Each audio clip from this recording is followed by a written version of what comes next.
সমন্বয় ক্ষমতাকে প্রশ্ন করাই গণমাধ্যমের কাজ। আমরা প্রশ্ন করতে চাই আপনার হয়ে, জানতে চাই আপনি যা জানতে চান। শুরু করছি গ্লোবাল টেলিভিশনের নিয়মিত আয়োজন আর কাবল প্রশ্নগুলো সহজ। এই অনুষ্ঠানে আমরা চলমান ঘটনার নানান তথ্য ও বক্তব্য তুলে ধরি। অতিথিদের কাছে জানতে চাই সেসব তথ্য ও বক্তব্যের প্রতিক্রিয়া ও বিশ্লেষণ। আপনাদের সঙ্গে আছি আমি সাইদ খান। আমাদের আজকের আলোচনার বিষয় আগ্রাসী ট্রাম্প, বিশ্ব রাজনীতিতে নতুন মেরুকরণ। এ নিয়ে আলোচনার জন্য স্টুডিওতে আমাদের সঙ্গে উপস্থিত আছেন আন্তর্জাতিক সম্পর্ক ও নিরাপত্তা বিশ্লেষক অবসরপ্রাপ্ত মেজর জেনারেল ডক্টর মনিরুল ইসলাম আকন্দ। মনিরুল ইসলাম আকন্দ, আপনাকে স্বাগত জানাচ্ছি। ধন্যবাদ। এবং আমাদের সঙ্গে আছেন দৈনিক যুগান্তর পত্রিকার সিনিয়র সহ সম্পাদক জনাব মাহবুব কামাল। কামাল ভাই, আপনাকেও স্বাগত জানাচ্ছি। বিষয় শুনলেন, এবার এই বিষয়ের উপর আলোচনা শুনতে চাই। বিশ্ব রাজনীতিতে বেশ কিছুদিন ধরে ট্রাম্প এবং ভেনেজুয়েলায় যে আগ্রাসন এবং ভেনেজুয়েলার প্রেসিডেন্টকে তুলে নিয়ে যাওয়া, এ নিয়ে নানান ধরনের আলাপ আলোচনা চলছে এবং বিশ্ব রাজনীতিতে এক ধরনের নতুন মেরুকরণ শুরু হয়েছে। কেউ বলছেন যে পুরনো বৈরিতার নতুন অধ্যায়, আবার কেউ বলছেন যে এটি ট্রাম্প বিশ্ব রাজনীতিতে তাদের যে অবস্থান, সেই অবস্থানকে নতুন করে জানান দেয়া বা সম্পদে ভাগ বসানো। আপনি আসলে কিভাবে দেখেন বিষয়টি? আমি জি মাহবুব ভাই, আপনার কাছে না, শুরু প্রথমে করতে আমি যাচ্ছি। এই জাতিসংঘ নিয়ে একটু 2-1 মিনিট বলি, মানে সময় পাবো না আর কি। দেখেন, দিস অর্গানাইজেশন শুড বি ডিসম্যান্টেলড। হ্যাঁ, এই হোয়াইট এলিফেন্ট আমাদের পোষার দরকার নাই চাঁদা দিয়ে। এটা অ্যাবসলুটলি ইউজলেস, অ্যাবসলুটলি। হ্যাঁ, এবং এই যে সিকিউরিটি কাউন্সিল বলেন, জেনারেল অ্যাসেম্বলি বলেন, এগুলি থাকার কোনোই দরকার নাই। অন্যান্য অর্গানগুলি থাকতে পারে, যেমন ধরেন যে ইউনিসেফ, ইউনেস্কো, ফাও, তারপরে ওয়ার্ল্ড হেলথ অর্গানাইজেশন, এগুলি থাকতে পারে, এগুলি প্রো পিপুল ইত্যাদি। এইগুলি general assembly, security council, this all should be dismantle. এইটা জাতিসংঘ, আমি বলি, ঢাকাইয়া পুলিশের চেয়ে খারাপ। ঢাকাইয়া পুলিশ তো অকুস্থলে যায়, কিছু করতে পারে না, এটা অকুস্থলে যায়ই না। হ্যাঁ, এবং সন্ধ্যাবেলায় ওই যে সারাদিন বজ্রপাত হয়, সন্ধ্যাবেলা আকাশে রংধনুর মতো উঠে, বাহ কি চমৎকার। হ্যাঁ, মানে বৃষ্টি শেষের রংধনু আর কি। এইটা আমি প্রস্তাব করতেছি, এটা দেশ মানে বোগাস মানে স্ট্রাকচার শুড বি ডিসম্যান্টেল। প্রথমে আমার এটা কথা। আপনার প্রশ্নটা ছিল মেরুকরণ, না? মেরুকরণ, নতুন কোনো মেরুকরণ বা নিজেদের আধিপত্য জানান দেয়া কিনা নতুন করে। দেখেন, আমি আজকে একটা পড়তেছিলাম, সেখানে একটা মানে সুন্দর কথা পড়লাম। সেটা হচ্ছে, let us be absolutely clear that America is an oil company with an army. খুব চমৎকার লাগছে আমার কথাটা, যে চলুন আমরা ঠিক মানে বুঝি যে আমেরিকা হচ্ছে আর্মি সহকারে একটা তেল কোম্পানি। যা কিছুই হচ্ছে, হ্যাঁ, এই যে অ্যাগ্রেশন বলেন, বলেন ইরাক বলেন, তারপরে ভেনেজুয়েলা বলেন ইত্যাদি, এগুলি মানে মূল ফ্যাক্টর হিসেবে কাজ করতেছে আপনার অয়েল, হ্যাঁ, তেল। এবং আমেরিকা, দেখেন, এই ট্র্যাক রেকর্ডটা একটু না বুঝলে না এই পুরো জিনিসটা বোঝা যাবে না। আমি একটু বলি, সেটা হচ্ছে যে মানে ফার্স্ট ওয়ার্ল্ডের পর থেকে আমেরিকা অসংখ্য ইনভেশন পরিচালনা করছে, অসংখ্য ইন্টারভেনশন করছে আর কি। এবং এর মধ্যে 70, অন্তত 70টা হচ্ছে আপনার একেবারে ডিরেক্ট ইনভেশন, 70টা, মানে right from first world war. এবং ফার্স্ট ওয়ার্ল্ড ওয়ার এবং সেকেন্ড ওয়ার্ল্ড ওয়ারের এই দুইটা বিশ্বযুদ্ধে আপনার America Germany, Japan, Austria, Korea, Vietnam, Hungary, Cuba সহ আরও অনেক দেশের উপরে আক্রমণ করছে। এবং দেখেন, যুদ্ধ প্রায় শেষ, জাপানে নিউক্লিয়ার বোমা ফেলে দিল। হ্যাঁ, ফেলে দিল। কী কারণে ফেলে দিল? এটা আমার বিশ্লেষণ হচ্ছে যে তখন তো অ্যালাইড ফোর্স ছিল, সোভিয়েত ইউনিয়ন, গ্রেট ব্রিটেন এবং আমেরিকা। কিন্তু যুদ্ধ শেষে যাতে সোভিয়েত ইউনিয়ন মাথা চারা দিতে না পারে, ভয় পায়, এই জন্য নিউক্লিয়ার পাওয়ার তারা আছে, এটা বুঝাই দিল আর কি তাদেরকে। It was a threat to Soviet Union. হ্যাঁ, দরকার ছিল না এই বোমার, যুদ্ধ তো শেষ হয়ে যাচ্ছে তখন। যাই হোক, এই যে আমেরিকার যে ব্যাপারগুলো না, এগুলি মানে মাথায় ঢুকে না আমাদের। দেখেন, সেকেন্ড গ্রেট ওয়ার শেষ হয়ে গেল না, কোল্ড ওয়ার শুরু হইল। কোল্ড ওয়ারে কী করতেছে ওরা? আপনার দেখেন, এই যে নানা রকম কি বলে যে বিভিন্ন জায়গায় ভিয়েতনাম বলেন, লাওস বলেন, কিউবা বলেন, কঙ্গো বলেন, গুয়েতামালা বলেন, নিকারুয়া বলেন, সব জায়গায় তাদের ইন্টারভেনশন কোল্ড ওয়ারে। আবার পোস্ট কোল্ড ওয়ারে দেখেন আপনার এই যে ইরাক, আফগানিস্তান, কুয়েত, সব জায়গায় তাদের ইন্টারভেনশন করতেই হবে তাদের আর কি। হ্যাঁ, মানে এই যে ইন্টারভেনশন, ভেনেজুয়েলা যে ইন্টারভেনশন করলো, এর ফলে কি বিশ্ব আরেক ধরনের অনিরাপত্তায় বা কোনো সংকটে পড়তে পারে কিনা? পড়তে তো পারেই, পড়তে পারে, সেই বিষয়টা আমি পরে আসতেছি। আমেরিকার মানে এই যে ফরেন পলিসি না, এই ফরেন পলিসি যেমন ধরেন ওদের মানে আগে কি হইতো, আগে হইতো যে সমাজতন্ত্রের যে সমস্ত দেশ সমাজতন্ত্র সেগুলোর উপর তাদের একটা সেন দৃষ্টি ছিল। এখন হচ্ছে যে আপনার ওই ওটাকে কি বলে যে স্বঘোষিত টেরোরিজমের উপরে, মানে ওইটা কি বলে ওয়ার অন টেরর, এইটা বিভিন্ন জায়গায় করছে তারা। War on হ্যাঁ, এটা নিজেরা তৈরি করছে। যদিও যেমন ধরেন ট্রাম্প কিন্তু এ দফায় ক্ষমতায় এসে বলেছিলেন তিনি বিশ্বকে শান্ত করবেন, শান্তি দিবেন। হ্যাঁ, ওনার তিনি কথা কিন্তু বাদ দেন তো, বলেছেন। He is an erratic person, সকাল বিকাল ওনার কোনো he is an insane personality. Then ইরাকে কি হলো দেখেন, ইরাকে বলতেছে যে এইটা এখানে ওয়েপন অফ ম্যাস ডিস্ট্রাকশন আছে। হ্যাঁ, কিছু পাইছে? কিছুই পাইছে আপনি বলেন? আচ্ছা, এই যে ভেনেজুয়েলার বিরুদ্ধে অভিযোগটা কি, তারা বলতেছে যে এটা ড্রাগ তারা করতেছে, করতেছে। এটা বোগাস কথা।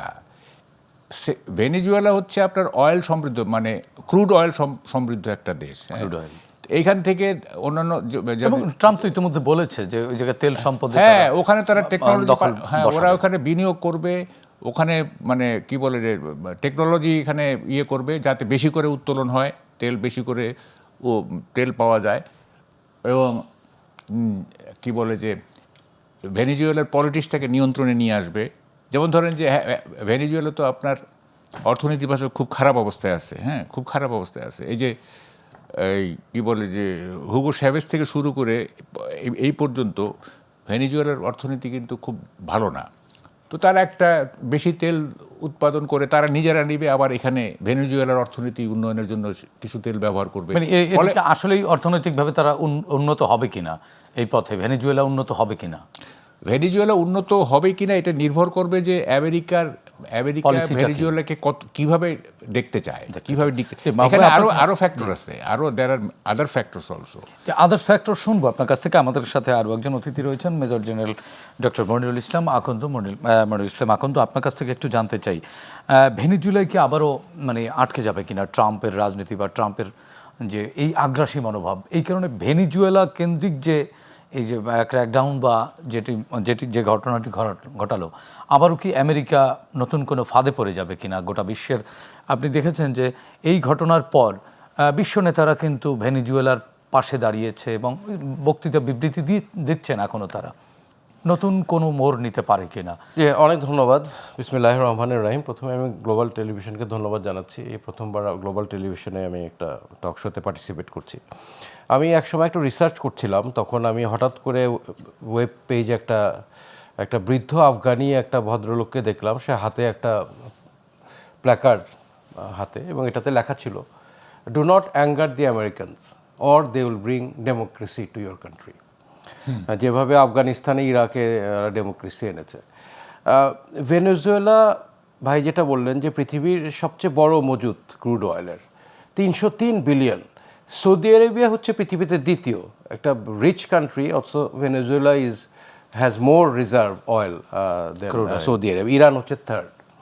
অথচ ভেনেজুয়েলা জিডিপি অবস্থান হচ্ছে পৃথিবীতে 84, যেখানে বাংলাদেশের জিডিপি হচ্ছে 36।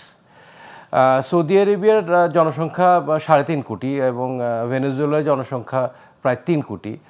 অথচ পার ক্যাপিটা জিডিপি ভেনেজুয়েলার হচ্ছে 140, যেখানে বাংলাদেশ 20 কোটি মানুষ সহকারে আমাদের জিডিপি হচ্ছে 147 এবং সৌদি আরব হচ্ছে 34। তার মানে ভেনেজুয়েলাতে সমস্যা ছিল। এই সরকার এবং রাষ্ট্রপতি করাপ্ট ছিল এবং there are many allegations against him. ড্রাগের সাথে সম্পৃক্ততা আছে কি আছে না, এই এলিগেশনটা আছে। ভোট ড্রিকিং, মানবাধিকার লঙ্ঘন, এক্সট্রা জুডিশিয়াল কিলিং, অনেক অপরাধের কথা শোনা যায় তার সাথে। But it does not mean আরেকটা দেশ এসে একটা রাষ্ট্রপতিকে তার ঘর থেকে তুলে নিয়ে চলে যাবে। ইটস নেভার, এবং ইট has created a very wrong precedence. এখন রাশিয়া বলবে আমরা যে দেশের রাষ্ট্রপতিকে পছন্দ করি না তাকে আমরা তুলে নিয়ে আসি, ইউক্রেনের রাষ্ট্রপতিকে তুলে নিয়ে আসি, চায়না যাকে পছন্দ করে না তাকে তুলে নিয়ে আসি। So this has set a very wrong precedence as per international law is concern. এবং আমেরিকায় কিন্তু এটা নট দি ফার্স্ট টাইম। 37 বছর আগে প্যানামাতে নরিওগাকে তারা তুলে নিয়ে আসে এবং তাকে 30 বছর জেল দেয় এবং 17 বছর জেল খেটেছে সে। সো এদিক থেকে this is not the right. মাদুরোরও কিন্তু বিচার প্রক্রিয়া শুরু হয়েছে এবং এটি কি পারে কিনা, আমেরিকা এটি পারে কিনা? আমি সেটাই বলছি। 1823 সালে জেমস মনরো নামে একজন রাষ্ট্রপতি ছিলেন ইউএসের। উনি একটা ডক্ট্রিন দিয়েছিলেন, এটাকে মনরো ডক্ট্রিন বলে। এবং ডক্ট্রিনে যেটা বলা হয়েছিল যে western hemisphere, north south America তে কলোনাইজেশন বন্ধ করতে হবে, এখান থেকে অন্য মহাদেশের কেউ এসে দুষ্টামি করতে পারবে না, এটা তাদের একটা। এই মনরো ডক্ট্রিনটাকে এখন ডোনাল্ড ট্রাম্প একটু পরিবর্তন করে এটাকে নাম দিয়েছে ডন রো ডক্ট্রিন। ডোনাল্ডের ডন এবং রো ডক্ট্রিন, এবং এটা এনলিস্ট অ্যান্ড এনলার্জ। এবং ডোনাল্ড ট্রাম্প বারে বারে বলেছে যে ভেনেজুয়েলা যদি আমাদের কথা না শুনে, এখন যে রদ্রিগ যে ভাইস প্রেসিডেন্ট মুদারার সেই এখন দায়িত্ব নিয়েছে এবং একই রেজিম কিন্তু পরিবর্তন হয়নি, এবং বলেছে তারাও যদি আমার কথা না শুনে আবার আমি আক্রমণ করব। এটার শুধু না, আমরা কলম্বিয়া, কিউবা, মেক্সিকো প্রয়োজন হলে একই পরিণত হতে পারে। মেক্সিকো কিন্তু কড়া রিঅ্যাকশন দিয়েছে। জি, এবং সবচেয়ে আশ্চর্যজনক হচ্ছে তারা বলছে যে গ্রিনল্যান্ড তারা দখল করতে পারে। এখন এই দেশগুলো তো সাউথ ল্যাটিন আমেরিকাতে, but Denmark is part of Europe. Greenland is a part of Europe. ইউরোপের একটা অংশ হচ্ছে ডেনমার্ক, এবং সে বলছে ডেনমার্ক আমরা নিয়ে নিব। এটা নিয়ে একটা বড় প্রতিক্রিয়া হয়েছে। যদিও ভাইয়া ইজ রাইট, জাতিসংঘ আসলে খুবই ইনকম্পো। তাদের এসব ব্যাপারে তারা একটা বিবৃতি দিয়েছে, এটা অন্যায় করছে ইউএসএ, এসব বিবৃতির কোনো মূল্যায়ন নাই।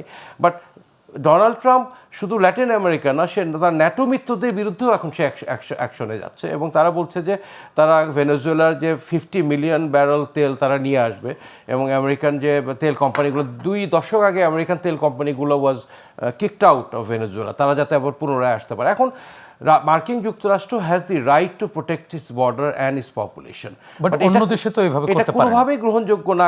একটা দেশের রাষ্ট্রপতিকে, সে যত বড়ই অপরাধী হোক না কেন, তাকে তুলে নিয়ে বিচার করে তাদের নিজস্ব বিচার করার অধিকার আমেরিকার আছে কিনা? জি, এটা এখন আপনার যে প্রতিক্রিয়া দেখেছেন আন্তর্জাতিকভাবে, খুব কম দেশই তাকে সাপোর্ট করেছে। চিলি, আর্জেন্টিনা একটা দেশ, আর্জেন্টিনার রাষ্ট্রপতি ডোনাল্ড ট্রাম্পের খুবই অনুগত একজন রাষ্ট্রপতি, সে একটা পজিটিভ দিয়েছে।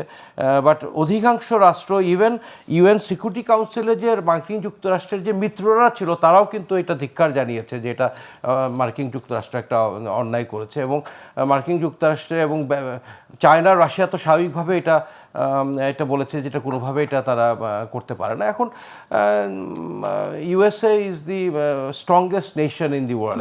Unipolar world is never safe. It must always have a balance. There must be at least 2 countries which are almost equal in power.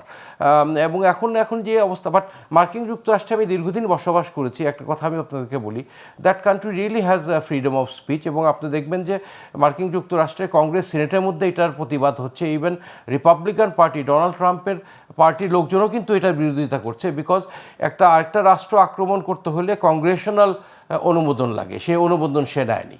Donald Trump এটা লজিক দিচ্ছে যে আমি অনুমোদন চাইনি, বিকজ অনুমোদন চাইলে এই গোপন তথ্যটা লিক হয়ে যেত, আমরা হয়তো মাদুরোকে অ্যারেস্ট করতে পারতাম না। বাট এখন খুব কঠোরভাবেই কংগ্রেস সিনেটররা প্রতিবাদ করছে যে কংগ্রেশনাল অনুমোদন ছাড়া এটা কোনোভাবেই তারা এই অপারেশনটা করতে পারেনি। এবং অপারেশনটা কিন্তু আজকের না, এটা 6 মাস আগে আমেরিকাতে ক্যারাকাসে যে রাষ্ট্রপতির যে ভবন, এই হুবহু এই ভবনের একটা বিল্ডিং করা হয়েছে ইউএসএতে, যেখানে ডেল্টা ফোর্স অনুশীলন করেছে কিভাবে তারা রাষ্ট্রপতিকে তারা গ্রেফতার করবে। এবং এই অপারেশন অ্যাবসলিউট রিজলভ, এই অপারেশন 150টা বিমান এটাতে অংশগ্রহণ করে, এবং I must say it's a very successful operation, যেখানে মার্কিন যুক্তরাষ্ট্রের কেউ নিহত হয় নাই। শুনেছি যে 40 জন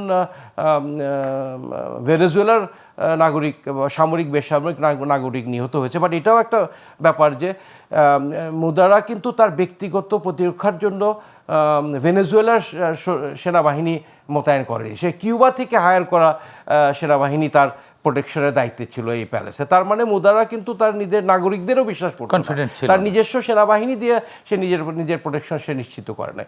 ইট was a very successful operation, এবং তারা খুব অল্প সময়ে অনুশীলনের মাধ্যমে তাকে তুলে নিয়ে মার্কিন যুক্তরাষ্ট্র নিয়ে, সামরিক দিক থেকে it was a very successful operation.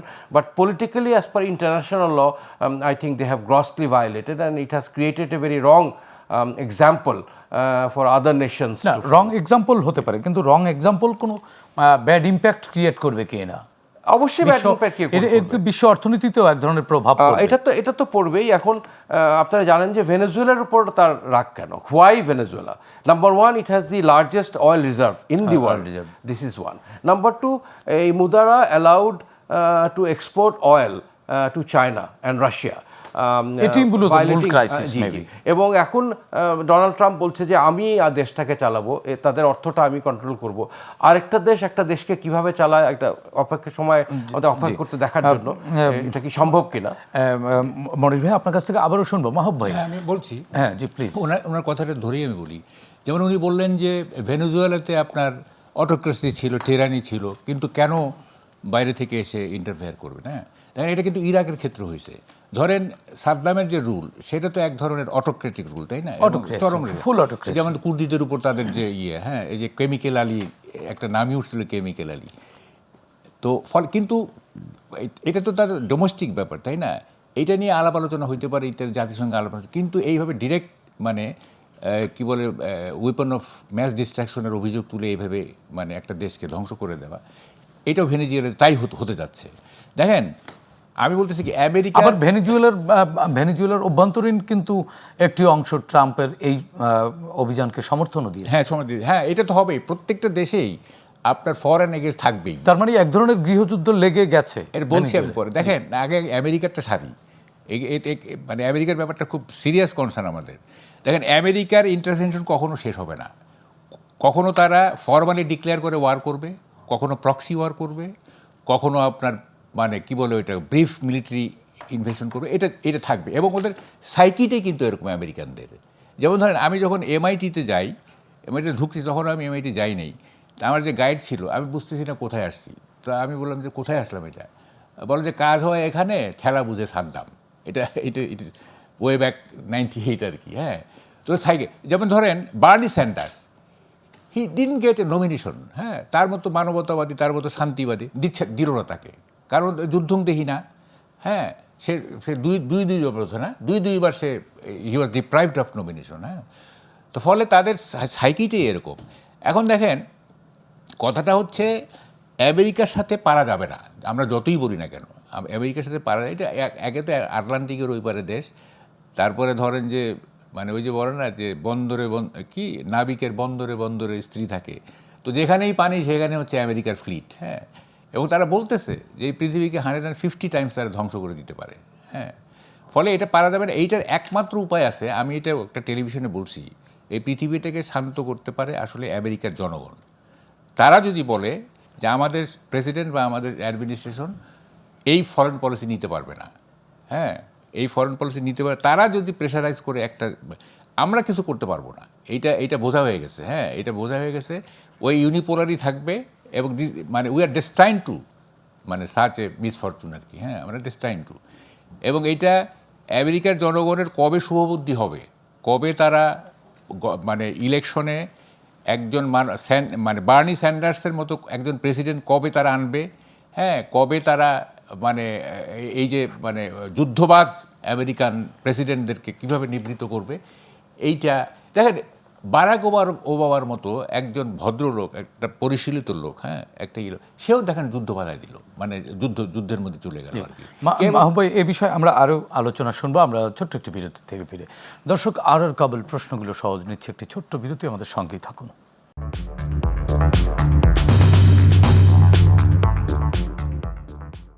দর্শক, বিরতির পর আবার একবার স্বাগত জানাচ্ছি। আর কাবুল প্রশ্নগুলো সহজ, আমাদের সঙ্গে আলোচনার জন্য আছেন নিরাপত্তা বিশ্লেষক এবং আন্তর্জাতিক সম্পর্ক বিশেষজ্ঞ, অবসরপ্রাপ্ত মেজর জেনারেল ডক্টর মনিরুল ইসলাম আকন্দ, এবং আছেন দৈনিক যুগান্তরের সিনিয়র সহকারী সম্পাদক মাহবুব কামাল। মাহবুব ভাই, বিরতির আগে আপনার কাছে আলোচনা শুনছিলাম, আমেরিকার জনগণ ছাড়া কারোর কিছু করার নেই, তাহলে কি গোটা বিশ্ব অসহায় হয়ে যাচ্ছে? হ্যাঁ, জিম্মি এখন গোটা বিশ্ব। অ্যাবসলিউটলি, যদি করার থাকতো তাহলে আমরা অনেক আগেই করতে পারতাম। চায়না, রাশিয়া, কিচ্ছু লাভ নাই। হ্যাঁ, মানে তাহলে আমেরিকা কি কিউবাতেও হাত দিতে পারে? হ্যাঁ, এটা বলতেছে তো তারা। আপনার অলরেডি তো কলম্বিয়া, কিউবাতে তো রাশিয়ান ইনভেস্টমেন্ট আছে, তাতে কি হয়েছে? ইট লিটল ম্যাটার্স। দেখেন, এই যে আমি তো বলি যে সাউথ আমেরিকান যে সমস্ত নেইবারিং যেগুলো আছে না, প্রত্যেকে অ্যাট স্টেক, সবাই বিপদাপন্ন। কিউবা বলেন, কলম্বিয়া বলেন, তারপরে ওই যে মেক্সিকো বলেন, হ্যাঁ, সবগুলি অ্যাট স্টেক। আর এই যে আপনার কিউবা এবং ভেনেজুয়েলা, তো ওই যে এটা তো সোশ্যালিস্ট স্ট্রাকচার এক ধরনের, মানে নট দ্যাট, মানে ওই অতটা। তো সোশ্যালিজমের উপরে বা এই ধরনের, যেমন অয়েল তো এই গভর্নমেন্ট তো আপনার ন্যাশনালাইজ করছিল, জাতীয়করণ করছিল, এটা তাদের একটা মাথা ব্যথা। হ্যাঁ, ন্যাশনাল, কারণ ওই ন্যাশনালাইজ করলে তো এটা মানে রাষ্ট্র ওন করতেছে। হ্যাঁ, তো ফলে এদের হাত থেকে, আমি তো বলি, এদের হাত থেকে কেউই রক্ষা পাবে না। তাদের মানে সাউথ আমেরিকান যে এইসব যে সমস্ত যে নেইবারহুড যেগুলো আছে, হ্যাঁ। এবং শুনেন, আমেরিকার যে ওয়েপন, হ্যাঁ, আমেরিকার যে মিলিটারি সেটা তো এন্ডলেস। এটা যে কত, এটা আমরা কল্পনা হয়তো করতে পারি না। হ্যাঁ, এটা কত, মানে কি পরিমাণে এটা আছে। হ্যাঁ, এবং দেখেন, ওই যে বললাম না, যেখানেই পানি সেখানেই তাদের ফ্লিট, এবং তাদের অ্যাটিটিউডটা হলো সভ্যতা কোথায় যাবে যাক, আমার মাতব্বরিটা থাকতে হবে। তো এইটা যদি একটা রাষ্ট্রের সাইকি হয়, হ্যাঁ, রাষ্ট্রের তো একটা মনস্তত্ত্ব আছে, ব্যক্তির মনস্তত্ত্ব আছে বা রাষ্ট্রের মনস্তত্ত্ব আছে, তাহলে কেমনে কী হবে বলেন আপনি? হ্যাঁ, আর এই যে এইসব না, এই যে মানে চায়না বলেন, হ্যাঁ, চায়না ইকোনমিক্যালি খুবই একটা জায়গায় চলে গেছে। তারপরে সোভিয়েত ইউনিয়নের কী ক্ষমতা আছে, এটা আমরা ওই ইয়েলসিনের সময় দেখছি। হ্যাঁ, ওই কী যে ক্ষমতা আছে, এগুলো কতগুলি জিনিস আছে, এগুলো কাগুজে বাঘ। আমেরিকায় যে রিয়াল পাওয়ার, হ্যাঁ, এই যে রিয়াল পাওয়ার, এটা অস্বীকার করার কোনো উপায় নেই। ভাই নিশ্চয়ই আপনি বলতে পারবেন, আপনি তো ছিলেনও আমেরিকাতে। হ্যাঁ, এগুলো কিছু আছে কাগুজে বাঘ। হ্যাঁ, আমেরিকার সাথে এটা এটা এটা এটা চলবে না, আমাদের এগুলি চলবে না। এটা আমেরিকার পাবলিক আমাদের ডেস্টিনি ঠিক করতে পারে, আর কেউ পারবে না, এটা বলে লাভ নাই। হ্যাঁ, এমনিতে আটলান্টিকের ওই পারে। হ্যাঁ, তারপরে হলো যে মানে তারা একটা সেফ জোনেই আছে তারা ভৌগোলিকভাবে। ইসলাম আকন্দ, আপনার কাছ থেকে একটু শুনতে চাচ্ছি। মাহবুব ভাই, আপনার কাছে ফিরবো আবার। যে আমি প্রথমেই একটা ইউএন রেজলিউশন 2/4 এটা একটু বাংলায় অনুবাদ করে বলতে চাই, যেখানে বলা আছে, কোনো দেশ অন্য কোনো দেশের অনুমতি ছাড়া, আত্মরক্ষা ছাড়া, জাতিসংঘের নিরাপত্তা পরিষদের অনুমতি ছাড়া শক্তি প্রয়োগ করতে পারে না। So as per that resolution, মার্কিন যুক্তরাষ্ট্র যেটা করেছে এটা একটা অন্যায় করেছে, আন্তর্জাতিক আইনের লঙ্ঘন করেছে। বাট এগেন, আমি হবে যেটা বলছিলাম, আমি দীর্ঘদিন মার্কিন যুক্তরাষ্ট্রে বসবাস করেছি। ওই দেশটাতে আসলেও you have freedom of speech. আপনি যেটা বিশ্বাস করেন সেটা বলার সাহস মানুষ রাখে। এবং আপনি এখন যে সমালোচনা দেখেন, গত ইলেকশনে আমি আমার জীবদ্দশায় একজন আফ্রিকান আমেরিকান যার মধ্যনাম হোসেন, বাবা কেনিয়া, মার্কিন যুক্তরাষ্ট্রের প্রেসিডেন্ট হিসাবে দেখবো আমি কোনোদিন কল্পনা করতে পারিনি। But Barack Obama was elected. Donald ট্রাম্পের মতন একটা ইরেটিক ক্যারেক্টার, সকালে কি বলছে, বিকালে বলছে, মিল নাই, সে পরপর 2বার নির্বাচিত হবে, সেটা আমি কোনোদিনও ভাবতে পারি নাই। সো হোয়াট এভার, এবং ওখানে কোনো ভোট রিগিং পরপর 2বার, হ্যাঁ, পরপর না, মাঝখানের গ্যাপ ছিল। এবং কেন গ্যাপ ছিল? এই যে জনগণের শক্তি, ভাই যেটা বললেন, বিকজ এই ইসরায়েল ফিলিস্তিনিদের উপর যে অত্যাচার করেছে, সেটা যেহেতু বাইডেন সাপোর্ট করেছে নির্লজ্জভাবে, সেটার প্রতিবাদ হিসাবে কিন্তু অনেক ভোটার ডোনাল্ড ট্রাম্পকে ভোট দিয়েছে। জো বাইডেন সে ভোটটা পায় না, অত ডেমোক্রেটিক পার্টি সে ভোটটা পায় নাই। সো ওইখানে আসলেও জনগণের যথেষ্ট ক্ষমতা আছে, এবং দ্যাট ইজ এ কান্ট্রি। কিন্তু জনগণ কি সেই ক্ষমতা প্রয়োগ করবে? জি, আমি বলছি, ওদের কনস্টিটিউশনটা 300 বছর আগে লেখা, এবং ইট is a system which never allows absolute power two anyone. Absolute power is absolute corruption. এবং মার্কিন যুক্তরাষ্ট্রে সাময়িকভাবে এখন দেখা যাচ্ছে ডোনাল্ড ট্রাম্প যা ইচ্ছা তাই করছে, he has to be answerable, because senate and Congress এইটাই হচ্ছে আসলে ক্ষমতার। এবং এদের যে ইলেকট্রাল সিস্টেম, এটা অনেক সময় লাগবে বলতে, মানে মার্কিন যুক্তরাষ্ট্রে কারো কোনো অ্যাবসলিউট পাওয়ার হওয়ার কোনো সম্ভাবনা নাই। Already 1 hour। কিন্তু ডোনাল্ড ট্রাম্পের এই অ্যাক্টিভিটি কি অ্যাবসলিউট পাওয়ার এক্সপোজ করে না? করে সাময়িকভাবে, আপনি দেখেন, অপেক্ষা করে দেখেন। এবং তাহলে সেই জায়গায় জনগণ, আপনি বলছেন যে জনগণের ওখানে ফ্রিডম অফ এক্সপ্রেশন বা ফ্রিডম অফ স্পিচ আছে, তো জনগণের সেই স্পিচ কোথায়? আস্তে আস্তে এটা বের হবে। ডোনাল্ড ট্রাম্প যখন প্রথমবার আসলো, তখন ইমিগ্রেশন প্রসেসটা অনেক, America was build by immigrant, Donald Trump himself is an immigrant. তখন মার্কিন ইউকে থেকে, আয়ারল্যান্ড থেকে, ইউরোপিয়ান দেশ থেকে তারা মাইগ্রেট করেছে, পরবর্তীতে ভারত, এশিয়া থেকে, বাংলাদেশ থেকে গিয়েছে। এবং মার্কিন যুক্তরাষ্ট্রে অলরেডি 2টা অঙ্গরাজ্যের গভর্নর হচ্ছে ইন্ডিয়ান ব্যাকগ্রাউন্ড, আমাদের ভাইস প্রেসিডেন্টের ওয়াইফ হচ্ছে ইন্ডিয়ান, বাংলাদেশিরাও এখন যে নেক্সট জেনারেশন তারা Day by day শিক্ষিত, এগোচ্ছে। So it is build by immigrants and he can't stop it. প্রথমবার উনি যেন ক্ষমতায় আসলেন তখন ইমিগ্রেশন প্রসেস অনেক স্লো হয়ে গিয়েছিল, বাইডেন যখন আসলো এটা আবার বেগবান হলো, আবার এখন স্লো হচ্ছে, but after 3 years he is gone. There is no system where Donald Trump can be elected for the third term. মার্কিন যুক্তরাষ্ট্রের ইতিহাসে একবার শুধু একজন প্রেসিডেন্ট 3 বার ছিলেন, তিনি হচ্ছে FDR রুজেভেল্ট, বিকজ তখন দ্বিতীয় বিশ্বযুদ্ধ চলছিল, বাট ওইটা থার্ড টার্মের মাঝামাঝি উনি ইন্তেকাল করেন। সো এখানে he has come, he will go, যতটুকু সমস্যা করতে পারে সাময়িকভাবে, বাট ওখানে মানুষ চুপ থাকবে না। ডোনাল্ড ট্রাম্প নিজেকে যত কিন্তু শক্তিমান মনে মাহবুব ভাই করবে- কিন্তু বললেন অন্য কথা। আমি একটু বলতে পারি জি, সেটা হচ্ছে যে ওনার কথা ধরেই আর কি, যে ইমিগ্রেশন যেটা বললেন না, ক্লিনটনকে একবার জিজ্ঞাসা করেছিল যে what is the strength of America, উনি বলছেন it is nothing but immigration. এই যে মানে এই মেধা, পৃথিবীর মেধা তারা আচ্ছা, চলে গেছে ওখানে। এখন এই যে ইমিগ্রেন্টরা, আচ্ছা ধরেন যেমন যে প্যালেস্টিনিতে যখন ইসরায়েলি চলতেছিল তখন কিন্তু একটা প্রতিবাদ হচ্ছিল, কিন্তু লো কি স্কেলে, হ্যাঁ। এখন এটা যদি লার্জ স্কেলে করা যায়, হ্যাঁ, লার্জ স্কেলে, মানে প্যালেস্টিনের ওইটাকে যদি আরও করা যায়, মানে আরও বৃহৎ আকারে যদি ডেমনস্ট্রেশন করে, তাহলে কিন্তু নরম হতে বাধ্য। আর উনি যেটা বললেন যে এখানে তো চেক অ্যান্ড ব্যালেন্স আছে, যেমন আইজেনহাওয়ার একটা কথা আছে, ইউ মাইট বি রিমেম্বারিং, যে কি had I been concurrently senator and the president I could have done much better then America, but alas I am only the president. হ্যাঁ, যে আমি যদি কনকারেন্টলি সিনেটর এবং প্রেসিডেন্ট হইতে পারি অনেক কিছু করতে পারতাম, কিন্তু হ্যাঁ আমি শুধুমাত্র president. So there is a balance, this is check in balance, কিন্তু এটা কেন যেন অপারেট করতেছে না। আপনি মার্কিন যুক্তরাষ্ট্রে কিন্তু অ্যাকচুয়ালি যে আপনি বসবাস করেন, আপনি বুঝবেন যে প্রেসিডেন্টের ক্ষমতা আসলে খুবই সীমিত। একমাত্র আন্তর্জাতিক ব্যাপারে তার একটা সে আছে, but main power is with Senate and Congress and the governor. অঙ্গরাজ্যগুলো অলমোস্ট স্বাধীন। ভাই কেন এটা অপারেট করতেছে না কেন? এই যে কংগ্রেস এবং এই যে সিনেটের যে ক্ষমতা, এটা প্রেসিডেন্ট কিভাবে মানে অ্যাবসলিউট পাওয়ার। আমি আপনাকে বলি, এই সিনেট এবং বাংলাদেশে যেরকম 5 বছরের জন্য একটা সংসদ নির্বাচিত হয়, 5 বছর তারা ভুল করুক, খারাপ করুক, ডাকাতি করুক, তারা থাকবে।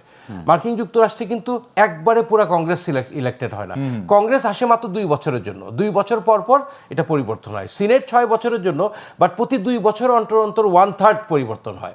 সো এখন যদি ডোনাল্ড ট্রাম্প ভুল সিদ্ধান্ত নেয়, সেক্ষেত্রে নেক্সট কিন্তু সিনেট ইলেকশনে যে 33% যে ভোট হবে, এটাতে কিন্তু সে হেরে যাবে, ক্ষমতাটা ডেমোক্রেটের কাছে চলে যাবে। এবং মার্কিন যুক্তরাষ্ট্রের ইতিহাসে দেখা গেছে সাধারণত যে পার্টি থেকে রাষ্ট্রপতি নির্বাচিত হয়, অপর পার্টি মেজরিটি থাকে সিনেট এবং কংগ্রেসে। বাট এইবারই সবচেয়ে ডেঞ্জারাস সিচুয়েশন হয়েছিল, যেখানে ডোনাল্ড ট্রাম্প রিপাবলিকান পার্টি থেকে নির্বাচিত হয়েছে এবং কংগ্রেস সিনেট দুইটাতেই তারা মেজরিটি পেয়েছে। এটা কিন্তু খুব রেয়ার।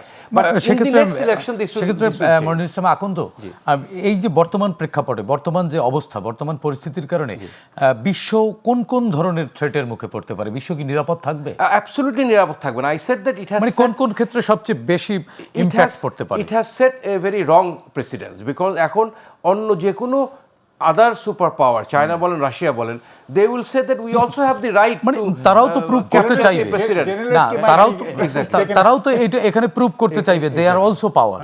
এবং ডোনাল্ড ট্রাম্প যেটা সবচেয়ে ভুল করেছে, সে তো ল্যাটিন আমেরিকাতে ভেনেজুয়েলাকে আক্রমণ করলো ঠিকই, বাট এখন সে তার যে সবচেয়ে ঘনিষ্ঠ মিত্র ইউরোপিয়ান ইউনিয়ন, তাদেরকেও থ্রেট করছে। Greenland is a part of Denmark, এবং ন্যাটো, মার্কিন যুক্তরাষ্ট্র is the leader of NATO, এবং আমি বলি একটা স্ট্যাটিস্টিক্স দেখলাম, মার্কিন যুক্তরাষ্ট্রের মাত্র 7% জনগণ ডোনাল্ড ট্রাম্পের এই সিদ্ধান্ত সাপোর্ট করে যে গ্রিনল্যান্ড আমাদের দখল করা দরকার। সুতরাং মার্কিন যুক্তরাষ্ট্রের জনগণের কিন্তু একটা সে আছে, এবং এটা ইমিডিয়েটলি আপনি বুঝতে না পারলেও in the short term you will be able to understand how powerful they are. কোন কোন ধরনের থ্রেট নতুন করে জন্ম নিতে পারে?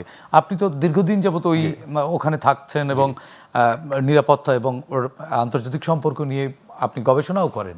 কোন কোন ধরনের মোটা দাগে আমরা কোন কোন থ্রেটে পড়ে যেতে পারি? আমাদের থ্রেটটা ইজ ডিফারেন্ট। আপনার কলম্বিয়া, ভেনেজুয়েলা, মেক্সিকো হচ্ছে in the neighbourhood of USA. ওখানে ড্রাগ ট্রাফিকিং যদি হয়, ডেমোক্রেসি যদি না থাকে, it has a direct impact on USA. USA, as I said, was build on by immigrants, এবং majority comes from the south, এবং এই ইমিগ্রেন্ট ছাড়াও কিন্তু ইউএসএ চলবে না। আপনার মার্কিন যুক্তরাষ্ট্র ও মেক্সিকোর বর্ডারে বিশাল ওয়াল, হেলিকপ্টার পেট্রোল করে, তারপরে লক্ষ লক্ষ লোক ইলিগালি ঢুকে মার্কিন যুক্তরাষ্ট্রে 6 মাস তারা এগ্রিকালচারাল ফিল্ড লেবারাস জবগুলো করে আবার চলে যায়, বিকজ এদেরকে ছাড়াও কিন্তু আমেরিকানদের চলবে না। অবশ্য আমেরিকা কানাডার বর্ডারে কিন্তু কোনো ফেন্স নাই, কোনো ডিমার্কেশন নাই, বাট কেউ, so human migration people can't stop. এবং এই কারণেই কিন্তু এই যে ল্যাটিন আমেরিকা থেকে একটা বিশাল, আমেরিকার সাউথে ফ্লোরিডা বলেন, টেক্সাস বলেন, অ্যারিজোনা বলেন, এই স্টেটগুলোতে ক্যালিফোর্নিয়া বলেন, all Latinos coming from the south. এবং মার্কিন যুক্তরাষ্ট্র definitely has the right to protect its border. এবং সে আমার প্রশ্নটি ছিল আসলে যে আমরা বেসিক্যালি আমরা আমি সেটাই বলছি, কোন কোন ধরনের চ্যালেঞ্জের মুখে পড়তে পারি সেই প্রশ্নের উত্তর শুনবো আমরা আরো একটি ছোট্ট বিরতি থেকে ফিরে। দর্শক, আর কাবল প্রশ্নগুলো সহজ নিচ্ছে, আরো একটি ছোট্ট বিরতি, আমাদের সঙ্গেই থাকুন।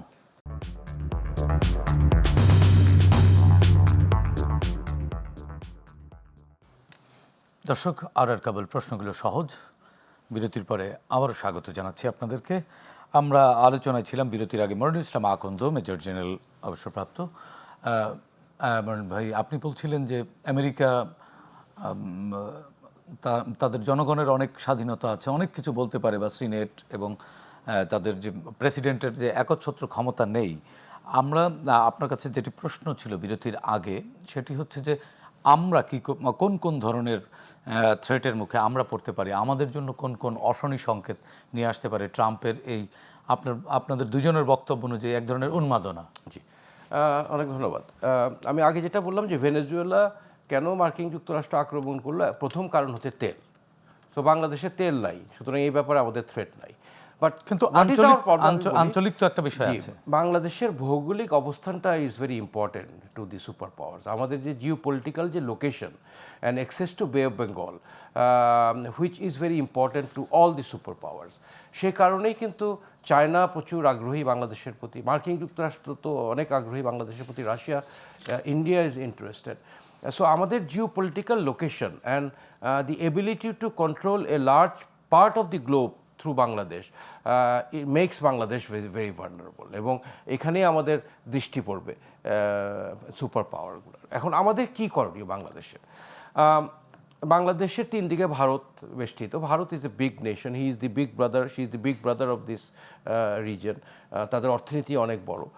এবং আমরা যতই ভারতকে অপছন্দ করি অথবা পছন্দ করি, বাংলাদেশ ভারতকে ছাড়া চলবে না, ভারতও বাংলাদেশকে ছাড়া চলবে না, যেহেতু আমরা প্রতিবেশী। But we must have a relationship of mutual respect and mutual benefit. একটা উইন উইন সম্পর্ক দরকার, যেটা ছিল না, সে কারণে আমাদের রাগ। যদি এই উইন উইন একটা রিলেশনশিপ হয়, ইটস ফাইন। আমরা নেবারকে তো পরিবর্তন করতে পারবো না, আমরা বন্ধু, আমরা স্ত্রী, স্বামী, চাকরি পরিবর্তন করতে পারবো, টিভি স্টেশন পরিবর্তন করতে পারবো, নেবার তো পরিবর্তন করা কোনোভাবেই সম্ভব না। So we have to learn to live with India and establish a relationship which benefits both the country. এবং বাংলাদেশের পররাষ্ট্র নীতি আমি বলি, there is no permanent friend or foe, no permanent friend or enemy in international diplomacy. So আমাদের ডিপ্লোমেসিটা এমন হতে হবে, we must have a relationship of benefit with all that benefits us. আমাদের মার্কিন যুক্তরাষ্ট্রের সাথে আমাদের ভালো সম্পর্ক থাকতে হবে, চীনের সাথে আমাদের ভালো সম্পর্ক থাকতে হবে, চীন থেকে আমরা প্রচুর আমদানি করি। ভারতের সাথে থাকতে হবে, ভারতের সাথে থাকতে হবে মানে পাকিস্তানের সাথে থাকতে হবে এটা না, পাকিস্তানের সাথেও থাকতে হবে, তুরস্কের সাথে, যেখানে আমাদের ইন্টারেস্ট থাকবে, যেখানে আমাদের বেনিফিট থাকবে, we must have a good relationship with them. দেখেন মায়ানমার এত আমরা এই যে মধ্যম পন্থা অবলম্বন করতে গিয়ে আবার রসানলে পড়ে যাব না তো? আমি তো বলি বিশ্বমোড়লদের তো এখন এক ধরনের রেশারেশি চলবে। দিস ইজ নট এ মধ্যম পন্থা। একটা রাষ্ট্র তার স্বার্থ যেখানে থাকবে সে সেখানে সক্রিয়তা নিয়ে চলবে। জি, আমাদের স্বার্থ যেখানে থাকবে আমরা সেখানে থাকবো, এবং এখানে তো আমাদের সবার সাথে আমাদের স্বার্থ আছে। আমি যে কথাটা বলছিলাম যে মায়ানমার এই রোহিঙ্গাদের বিরুদ্ধে মানবাধিকার বিরোধী এত অপরাধ করা সত্ত্বেও কিন্তু আন্তর্জাতিক মহল তেমন কোনো উচ্চবাচ্য করে নাই। কেন? Because they have interest in Myanmar. Myanmar has mineral resources, they have uranium, they have oil, এবং they don't want to antagonize Myanmar. Everything is about money and benefit. এই একটা সুপার পাওয়ার শুধু মানবিক কারণে আপনার দেশে আসবে না, they must have something to take back, and what we have access to bay of Bengal and our strategic rule. মানে আমাদের ভৌগোলিক অবস্থানটাই আগ্রহের কারণ। আমাদের যে পরবর্তী সরকার যে দলই নির্বাচিত হোক না কেন, they will be matured enough, তারা বিচক্ষণতার সাথে এই পররাষ্ট্রনীতি তারা নির্ধারণ করবে, যাতে আমরা সবার সাথে সম্পর্ক রেখে একটা উন্নয়নের দিকে এগিয়ে যাই। মনিরুল ইসলাম আকন্দ, আপনার কাছে ফিরবো। মাহবুব ভাই, আপনার কাছে আলোচনা শুনতে চাই। সেটা হচ্ছে কি, দেখেন বে অফ বেঙ্গল তো আপনার স্ট্র্যাটেজিক্যালি খুবই ইম্পর্টেন্ট, হ্যাঁ, খুবই ইম্পর্টেন্ট একটা জায়গা। এখন এবং এই জায়গাটিতে বহু বছর ধরে অনেক মোড়লেরই নজর হ্যাঁ, আছে। এখন প্রশ্নটা হচ্ছে শুনেন, এইখানে কনফ্লিক্টটা কি, মেইন কনফ্লিক্টটা কি? মেইন কনফ্লিক্টটা হচ্ছে আমেরিকার Indo Pacific strategy versus China road and belt initiative বা চায়নার যে সমস্ত ইন্টারেস্ট আছে আর কি। হ্যাঁ, এখানে ব্যালেন্স করা কিন্তু খুব কঠিন। আমেরিকা সবসময় চাইবে এখানে চায়নাকে কন্টেন করতে বাংলাদেশের একটা সহযোগিতা চাইবে, হ্যাঁ, বা ইন্ডিয়ার সহযোগিতা চাইবে। চায়নাকে তো তাকে কন্টেন করতে হবে, কারণ China in a sense China হচ্ছে আমেরিকার একটা বড় রাইভাল, হ্যাঁ, ইন এ সেন্স। তো ফলে এখানে ব্যালেন্স করাটা খুবই কঠিন। আমি বলি, দেখেন আগে আমাদের 72 যে কনস্টিটিউশন, সেটাতে আমাদের ফরেন পলিসি ছিল যে friendship to all and enmity two নান। হ্যাঁ, এই ফর্মুলা এই যুগে কাজ করে কি না আই এম ইন ডাউট। হ্যাঁ, এই যে ফ্রেন্ডশিপ টু অল, এইটা বোধ হয় Applicable এটা অবসেলেট হয়ে গেছে বোধ হয় এই ফর্মুলা। হ্যাঁ, এখন আপনাকে ওই ওই ওই ইয়ে করতে হবে, স্ট্র্যাটেজিক্যালি ঠিক করতে হবে যে আমি মানে কার সাথে আপনি অ্যালাইন থাকবেন, কার সাথে দূরে থাকবেন ইত্যাদি, এটা করতে হবে কিন্তু। তবে না খুব অ্যাগ্রেসিভলি না, বাট টেকনিক্যালি আপনাকে কতগুলো জিনিস মেনটেন করতে হবে। আপনি যদি সবার বন্ধু হইতে চান, আমি একটু ডিফার করলাম আমার ভাইয়ের সাথে, সবাই বন্ধু হইতে গেলে প্রবলেম আছে। ওই যে বলে না ইংরেজিতে যে every man's property means no man's property. হ্যাঁ, ফলে এটা একটা সমস্যা আছে। ওই যুগে হইতো, এখন কিন্তু যেহেতু পৃথিবীটা না এক ধরনের জটিলতার মধ্যে পড়ে গেছে। হ্যাঁ, যেমন ধরেন আগে আমরা পৃথিবীটাকে কীভাবে ভাগ করছি, ফার্স্ট ওয়ার্ল্ড ওয়ার দুইটা ক্লাসিফিকেশন ছিল। একটাতে ছিল ফার্স্ট ওয়ার্ল্ড হচ্ছে আপনার ক্যাপিটালিস্টরা, সেকেন্ড ওয়ার্ল্ড হচ্ছে আপনার কী বলে সমাজতান্ত্রিকরা, আর থার্ড ওয়ার্ল্ড তো যে এই যে এশিয়া আফ্রিকা ল্যাটিন আমেরিকা। আবার একটা ভাগ হয়েছে কিন্তু, সেটা হচ্ছে আমেরিকা এবং Russia first world war, Soviet Union মানে এটা সোভিয়েত ভাঙার আগে। আর আপনার অন্যান্য পুঁজিবাদী দেশ এবং সমাজতান্ত্রিক হলো সেকেন্ড ওয়ার্ল্ড, আর থার্ড ওয়ার্ল্ড তো ওইটা যা আছে তাই। আমরা তো এই যে মানে সবসময় এটা আর কি। তো এখন ওয়ার্ল্ড অর্ডারগুলো তো চেঞ্জ হচ্ছে, এবং এইখানে আপনাকে মানে খুবই কী বলে, খুব টেকনিক্যালি এবং খুব উইজডেমের সাথে আপনাকে ঠিক করতে হবে যে আমি মানে কত ডিগ্রি অ্যাঙ্গেলে কার সাথে অ্যাটাচড হব, এবং কার সাথে কী ধরনের ট্রিটমেন্ট করব। এই সবার সাথে বন্ধু হইতে গেলে কিন্তু একটা সমস্যা হতে পারে। সবার বন্ধু হতে গেলে আবার সবার রোশনালেও পড়ে যেতে হতে পারে। হ্যাঁ, কিন্তু তবে এই না যে একেবারে মানে মাহবুব ভাই, ভেনেজুয়েলা আমেরিকা যে এই টানপ্রেরণের মধ্যে আবার নতুন করে আজকে বাংলাদেশের ভিসার ক্ষেত্রে বন্ড আরোপ করে দিয়েছে। এতে আমাদের অর্থনীতি বা আমাদের অবস্থান কোন জায়গায় গিয়ে ঠেকলো, এই বিষয়ে আলোচনা শুনবো আপনার কাছ থেকে ছোট্ট একটি বিরতি থেকে ফিরে। দর্শক, আর কাবল প্রশ্নগুলো সহজ নিচ্ছি, আরও একটি ছোট্ট বিরতি, আমাদের সঙ্গেই থাকুন।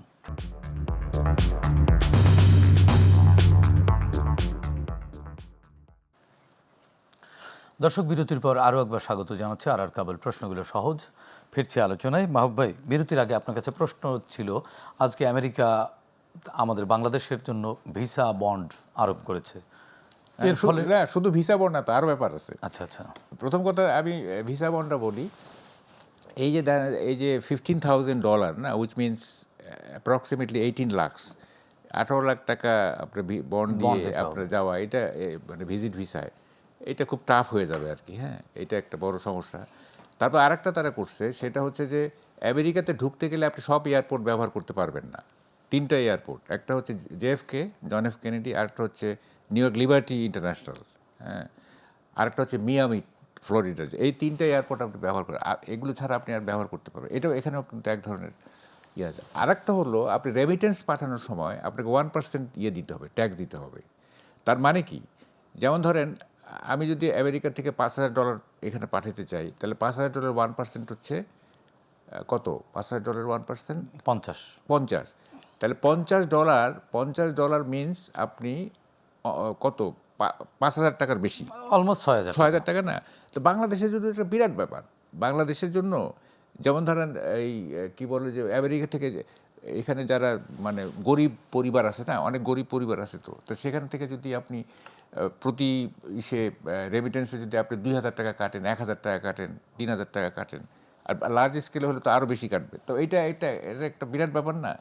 তো ফলে অলটুগেদার এটা মানে আমাদের জন্য খুবই একটা দুঃসংবাদ। এটা কি সরকারের কূটনৈতিক ফেলিওর? না, আমার মনে হয় না, কারণ এই যে বন্ডের আমেরিকান না বন্ডের যে ব্যাপারটা, এটা তো এটা 25টা দেশের উপরে এটা হয়েছে, বাংলাদেশ ইজ ইনক্লুডেড দেয়ার। হ্যাঁ, আমার মনে হয় না যে বাংলাদেশকে স্পেসিফিক টার্গেট করে এটা না স্পেসিফিক করা হয়নি, একটা ক্যাটাগরির মধ্যে ক্যাটাগরি, ফেলা কিন্তু হয়েছে। কথাটা হচ্ছে আমাদের এখানকার যে চিফ অ্যাডভাইজার উনি তো গ্লোবাল সেলিব্রিটি, তাই না?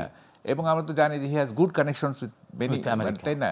আমাদের উপরে কেন এটা চাপলো? হ্যাঁ, আমরা যে এত কথা শুনলাম যে আমাদের চিফ অ্যাডভাইজার আছে, বিরাট কেপেবল লোক, একটা বিরাট ইন্টারন্যাশনাল ফিগার ইত্যাদি। তো এবং উনি আমেরিকার সাথে ওনার ভালো সম্পর্ক সবসময় ছিল ভালো সম্পর্ক, বিশেষ করে আপনার ডেমোক্র্যাটদের রুলে তো তার খুবই ভালো ছিল, ক্লিন্টন ফ্যামিলি থেকে শুরু করে সবার সাথে। তারপরে আমাদের ওখানে চাপলো, আমরা এক্সক্লুডেড হইতে পারতাম, উই কুড বি, কিন্তু আমরা পারলাম না, আমরা থেকে গেলাম এখানে। এটা এটা এক ধরনের কিন্তু অপমানও, এই যে আপনি 3টা এয়ারপোর্ট ছাড়া আপনি ঢুকতে পারবেন না, হ্যাঁ, আমেরিকাতে। এখন ধরেন আমি যাব, ফর এক্সাম্পল আমি মানে লস অ্যাঞ্জেলেসে যাব, তাহলে আমাকে কোথায় নামতে হবে? আমাকে তো প্রথমে নিউ ইয়র্কে নামতে হবে। জি মাহবুব, আপনার কাছ থেকে শুনবো সময় থাকলে। বক্তব্য রাখি। জি, মনিরুল ইসলাম আকন্দ। ডোনাল্ড ট্রাম্প কিন্তু অনেক ইরেটিক ডিসিশন নেয়, বাট কিছু কিছু সিদ্ধান্তের পিছনে দে হ্যাভ এ রিসার্চ। এই 25টা দেশ কেন তারা নির্বাচন করেছে? বিকজ স্ট্যাটিস্টিক্স অনুযায়ী এই 25টা দেশ থেকেই বেশি ব্যক্তি ট্যুরিস্ট ভিসা নিয়ে তার বাংলাদেশে ফেরত আসেনি। আমি যেহেতু দীর্ঘদিন আমেরিকাতে ছিলাম, আমি রাস্তাঘাটে অনেক বাংলাদেশি দেখেছি। আমি জিজ্ঞেস করেছি কীভাবে এসেছেন, বলে আমি ভাই ট্যুরিস্ট ভিসা নিয়ে আসছি আর এই দেশ ছেড়ে যাইনি। সো এখানে কিন্তু $15,000 is not the only amount. এখানে বলেছে $5,000 থেকে $15,000, ডিপেন্ডিং অন তারা অ্যাসেস করবে আপনার কতটুকু সম্ভাবনা টাইম মতন ফেরত আসলে। সেই ক্ষেত্রে কম হবে, নাহলে বেশি হবে, এবং আপনি যখন ফেরত চলে আসবেন তখন এই টাকাটা আপনাকে ফেরত দিয়ে দিবে। সো মার্কিন যুক্তরাষ্ট্র has the right to control illegal immigration and people to. এটা আমাদের উপর চাপ পড়বে ঠিকই, বাট আমি যেটা মনে করি যারা মার্কিন যুক্তরাষ্ট্রে বেড়াতে যাওয়ার মতো সামর্থ্য রাখে তারা এই বন্ড দিতে পারে, ফেরত আসলে আবার টাকাটা ফেরত পেয়ে যাবে। এটা নিয়ে আমি খুব একটা খুশিও না, বাট আমি মনে করি যে they have the right to impose this. But এই 3টা এয়ারপোর্টের ব্যাপারটা মাহবুব খুবই ভাই যেটি দুঃখজনক। বলতে চেয়েছেন সেটি হচ্ছে একটু অপমান, একটু খাটো করা অপমান। হয়েছে। এখন আপনি কি অস্বীকার করবেন যে বাংলাদেশিরা গিয়ে ফেরত আসে না? Is there any way to আবার ডিনাই? ফেরত তো আসেও, বাট একটা ওরা তো বলেছে পৃথিবীর 25টা দেশে তারা ম্যাক্সিমাম নাম্বার অফ পিপল যারা গিয়ে আর ফেরত আসে না, এই হিসাবেই তারা দেশগুলো তারা নির্বাচন করেছে। সো আমরা মার্কিন যুক্তরাষ্ট্র is the land of opportunity, everybody wants to go there, and it is actually a land of opportunity. যেখানে Obama can be the president, you can go there and become a billionaire if you have that. So সবাই যেতে চায়, এবং আমরা বৈধভাবে যেতে হবে, বৈধভাবে যেতে এক সময় ভারত উপমহাদেশ ছিল পৃথিবীর 25% জিডিপির মালিক, বিকজ তখন GDP is to be control by agriculture. তখন মধ্যপ্রাচ্য থেকে এখানে মানুষ আসতো। এখন আমরা জীবনের ঝুঁকি নিয়ে আমরা ইউরোপে যাই, আমেরিকাতে যাই। কেন যাই? বিকজ হিউম্যান মাইগ্রেশন কেউ থামাতে পারবে না। ডোনাল্ড ট্রাম্প যতই নিয়ম কানুন দেখ না কেন, he can never stop human people always will go in search of a better life, and that cannot be stopped. জি ধন্যবাদ। আমি একটা মজার কথা বলি। প্লিজ আপনি বললেন না এনিবডি ক্যান গো হায়ার আর কি। হ্যাঁ, এখানে একটা ওই ক্লিন্টনকেই বোধহয় জিজ্ঞেস করা হয়েছিল যে what is the strength of, একবার তো বলো ইমিগ্রেশন, তারপরে একবার বলেন উনি it is a faceless society, মুখাবয়বহীন একটা, কেউ মুখের দিকে তাকায় না, সবাই কাজের দিকে তাকায়। হ্যাঁ, একটা স্ট্রিট মানে urchin he can go to even white house. হ্যাঁ, এক্স্যাক্টলি। সো এই যে এত বড় উন্নতি করছে না, নিশ্চয়ই কোনো কারণ আছে, তাই না? অবশ্যই কারণ আছে। It's a faceless society. হ্যাঁ, কেউ আমাদের এখানে আপনার মেধা থাকলে, আপনার শ্রম দিলে আপনাকে কেউ থামাতে পারবে। ওই যে আমাদের এখানে হচ্ছে ওনার ছেলে, ওনার ভাগনা, ওনার চাচা, ওনার ওখানে যোগ্যতার মূল্যায়ন সুযোগ আছে। যে ধন্যবাদ মাহবুব কামাল ভাই, ধন্যবাদ মনিরুল ইসলাম আকন্দ, আপনাদের দুজনকেই। প্রিয় দর্শক, আর কাবল প্রশ্নগুলো সহজ। আজকের মতো এখানেই শেষ করছি। অনুষ্ঠানটি পুনঃপ্রচার হবে আগামীকাল সকাল 7টায়। ফিরছি আগামী রোববার ঠিক রাত 9টায় নতুন অতিথিদের সঙ্গে নিয়ে। ততক্ষণ পর্যন্ত ভালো থাকুন, সুস্থ থাকুন, গ্লোবাল টেলিভিশনের সঙ্গেই থাকুন।